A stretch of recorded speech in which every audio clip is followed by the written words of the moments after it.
Spectral reflectance curve represents the unique spectral signature of a material, helping in identifying and distinguishing different objects or surfaces in remote sensing. For example, land, water, and vegetation exhibit different types of spectral reflectance curves. The x-axis of the spectral reflectance curve represents the wavelength, while the y-axis represents the reflectance. Reflectance is understood this way: when light falls on a surface, a portion of it gets transmitted. Another portion is absorbed, and the rest is reflected. Here, the reflectance can be calculated as the ratio of incident energy to the reflected energy. In remote sensing, sunlight is incident as composite light, and the reflectance from the Earth also occurs in a posite form. The composite radiations consists of different wavelength spectrums. They are separately recorded by satellite radiometers. Satellite images are typically received as spectral bands with recorded digital number values proportional to the energy of the corresponding wavelength. The spectral bands can include red, blue, green, NIR, and others. During the pre-processing step, pixel values are typically converted to reflectance values before further analysis. In a co-located satellite image, pixels at the same location represent variations in spectral reflectance. The reflectance values can be plotted against wavelength to generate a spectral reflectance curve.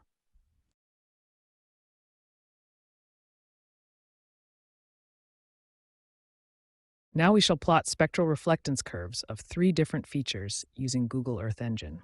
Select the Add a Marker tool to create a geometry, then click on a water body to place a marker on it. Edit the name of the geometry to Water in the Import section. Create a geometry again, then select the geometry and click on an open area to place a marker.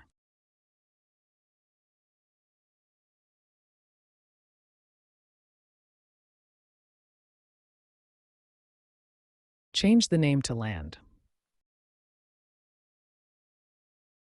Create a geometry again, then select the geometry and click on a vegetated area to place a marker.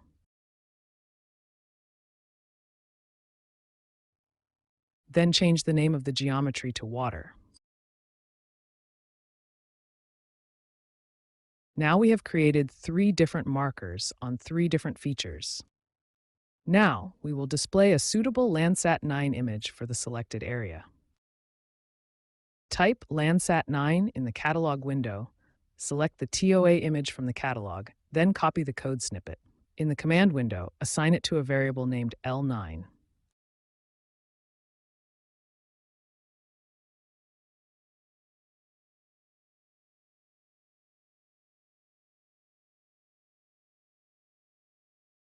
Specify the location of the image using .filter bounds, water, the date range using .filter date,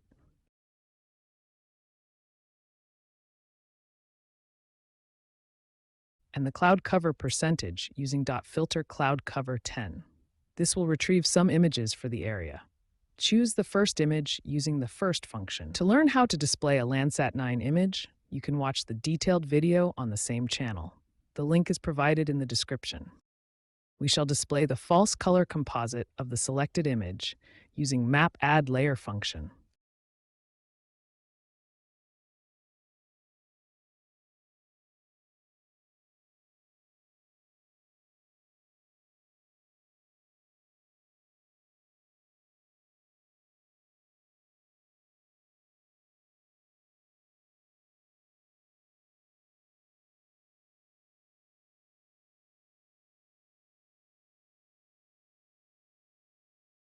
To learn how to display a false color composite image, you can watch the detailed video on the same channel.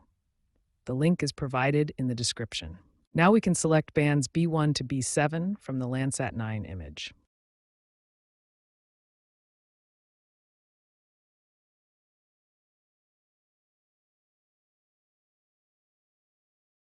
Now we shall make a feature collection containing the 3 defined points, namely water, land, and vegetation. These points will be used to extract spectral reflectance data. A feature collection in Google Earth Engine is a structured way to store and manipulate multiple geometries, points, lines, polygons, along with associated attributes. In this script, the feature collection is mainly used for spectral sampling. Once the sampling is complete, we will initiate several steps to plot the spectral reflectance curve. We will define an array of wavelength values in micrometers corresponding to Landsat 9 bands 1 to 7, which will be useful for labeling the x-axis of the curve. Next step is to specify chart formatting options, which includes title of the graph, x and y-axis labels, etc. These parameters are assigned to a variable called plot options here. The desired options are written between two curly brackets separated by commas.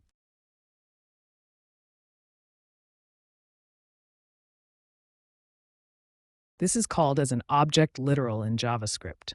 It defines an object named plot options with several key value pairs. This object is commonly used for configuration settings, such as styling a chart or graph.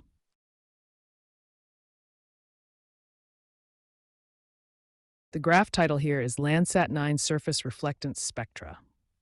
The x-axis label is wavelength micrometers, and the y-axis label is reflectance. The numerical value for line width defines the width of the plotted lines in the graph.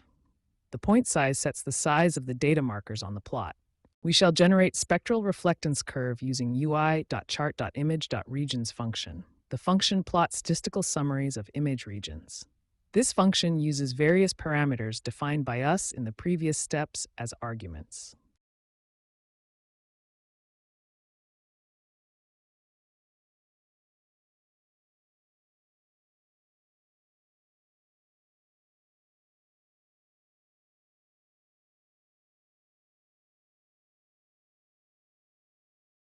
Band selected refers to bands 1 to 7. It is already defined in the code. Samples is a feature collection containing sample points or polygons where image values will be extracted. This is also already defined within the code. The e.reducer.mean function computes the mean value of the pixels within the geometry used for sampling. If the geometry is a point, this function is generally not applicable. However, if the geometry is a polygon, it calculates the mean value of the pixels within the polygon. The value 30 represents the original spatial resolution of the data used here. In this code, if this value is increased to 90, it averages pixel values over a larger area, resulting in less spatial detail. Label is used to display the legend for the graph.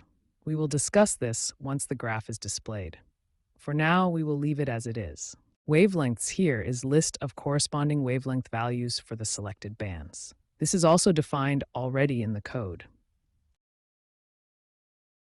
Set chart type will select a scatter chart type for the display. Set options will choose the visual styling using the previously defined plot options, which contains chart title, axis labels, and other plotting styles. We shall plot the graph by print command.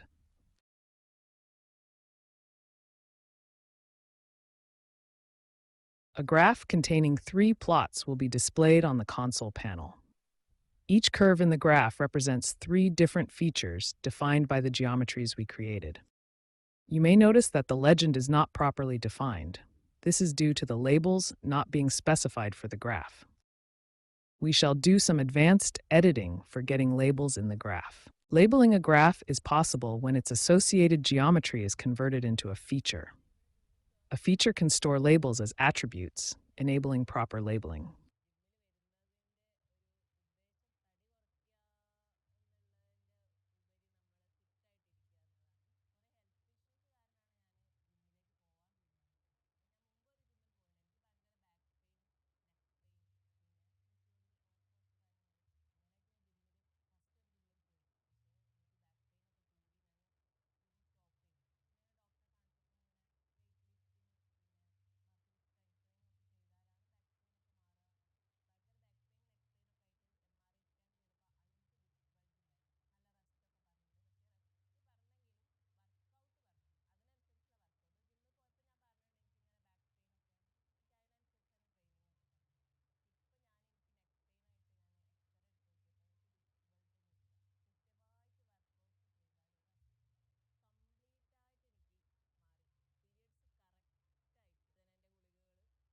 When you run this code, it throws an error message because the filter bounds command only accepts geometry, not features.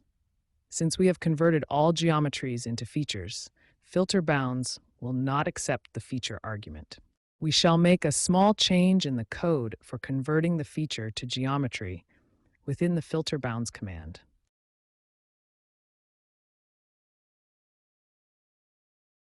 Run the code to get the output with legend.